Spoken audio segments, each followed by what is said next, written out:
Hi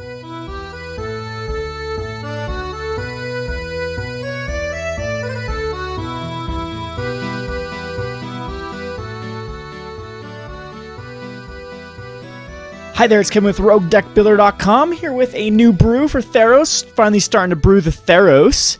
This is what it's very similar to some of the decks that are running around at the Pro Tour, the Mono Black Devotion, but I thought that it's not too hard to splash in some cards for the really good combination between Obsidian Ghost Council and Whip of Erebos. So I'm definitely putting that combination in here with Whips and Obsidots, as Obsidot will exile itself before Whip does, and you'll be able to get Obsidot back if you've had to return him from your graveyard. I've been working on a Reanimator strategy, but with the green, but it has a few kinks to work out, so I thought I'd record this before I show you the Reanimator. Basically, it's a very similar deck. You'd cut out some of these cards for green, and then you ramp up to Ashen Riders. You can get them quite quickly. But anyway, we'll focus on this deck while I'm going to join a standard daily here, see how it does.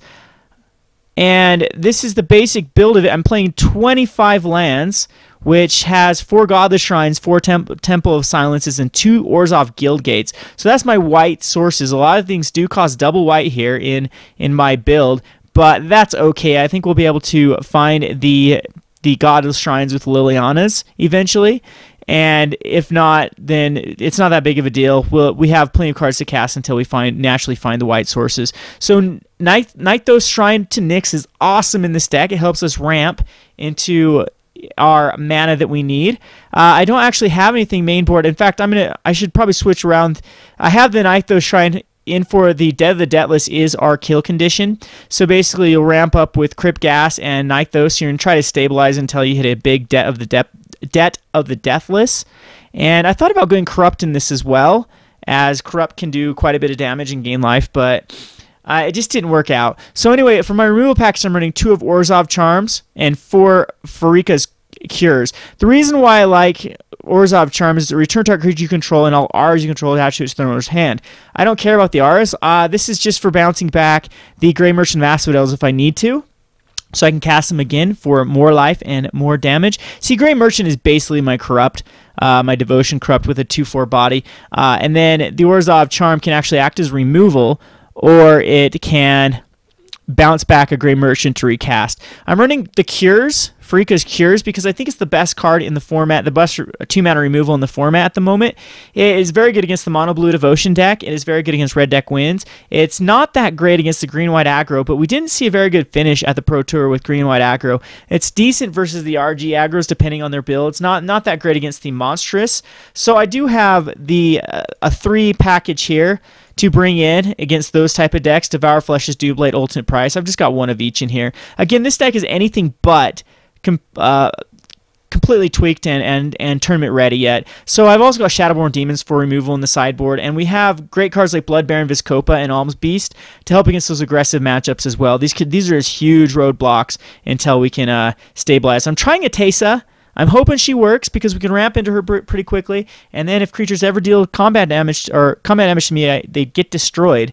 And the Vigilance Protection of creatures isn't bad either. So I'm trying her out. Maybe she's not the best thing. Maybe there's better targets than Teysa, but I thought I might as well give her a shot. Merciless Eviction's in the sideboard here for an answer to Planeswalkers. I don't have the Hero's Downfall. I'm thinking I should. They're like 10 tickets right now. I'm not going to fork over 10 tickets for Hero's Downfalls at the moment.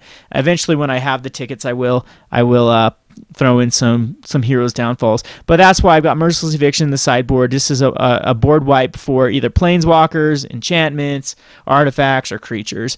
So, yep.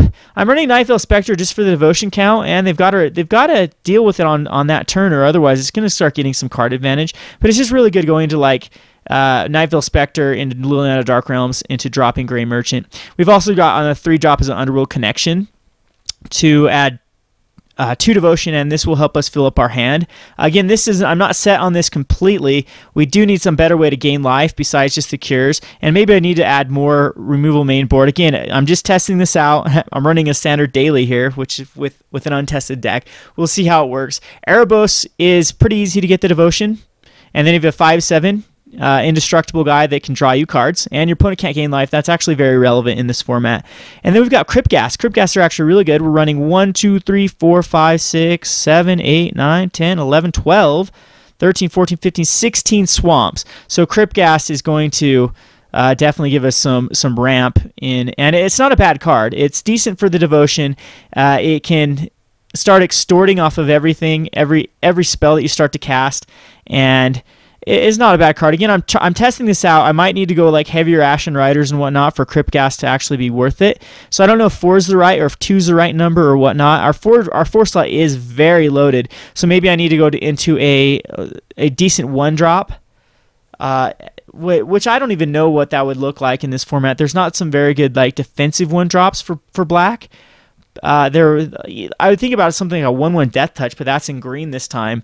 Other than that, nothing off the top of my head is a very good 1-drop defensive. And I could have a 2-slot. 2-slot, there is some decent cards that could go here, but again, I'm just trying to get to our 3 and 4 and 5 drops as quick as possible. Desecration Demon is a definite card, but I kind of like Alms Beast better, and Blood Baron Viscopa and Opposite Ghost Council, and they kind of take up that slot, the 4 or 5 slot. And again, our 4 slot is huge with Liliana of the Dark Realms and whatnot. But you can easily go Desecration Demon instead of Liliana of the Dark Realms and see how that works. I'm just thinking Liliana of the Dark Realms is another way. If we get her up to her emblem, it's a kill condition with Dead the Deathless, and I mean we're ramping, and the target creature gets -X/-X isn't too bad in this format. If I have to use her as a 4-mana kill condition, most of our stuff is swamps. We have 9 non-swamps, so most likely it's going to do for -3, -3, or -4, -4 the turn I put her out. So Liliana of the Dark Realms is definite card advantage as well. Helps us get those. You get a swamp every turn from your hand. Into your hand from your library, helps thin out your deck. The devotion count is very relevant, as again you can go into like a Nightveil Spectre, into a Liliana, into a Grey Merchant is exactly what you're trying for. So we'll see how this deck works. It's a fun deck nonetheless. It should have some good matchups. I'm a little worried about some of the very, very aggressive matchups, but that's why the cures are in here, and I'm looking forward to trying against that Devotion to Blue, see if we can actually win against it. I could go Illness of the Rank. That's a great little 1-drop to put in there against Elspeth and the Master of Waves. So I'm definitely going to try that out in the future if it's a problem, if I'm having a problem with tokens, because it completely does shut down a Master of Waves. It kills all the tokens immediately, but there's nothing else in that deck that is tokens. So it's just like a 1 card that barely affects the 4 of their cards in their deck. The good thing is that Tidebringer, the Merfolk, the 2-mana Merfolk, misses our deck completely. There's nothing for it to tap down. And again, we've got very early game against that Devotion to kill off the Cloudfin Raptors and the Judge's Familiars and whatnot. So I'm thinking this deck can hold its own. We'll see. 7 minutes till the tournament starts. This is Kevin with Roguedeckbuilder.com. Thanks for watching.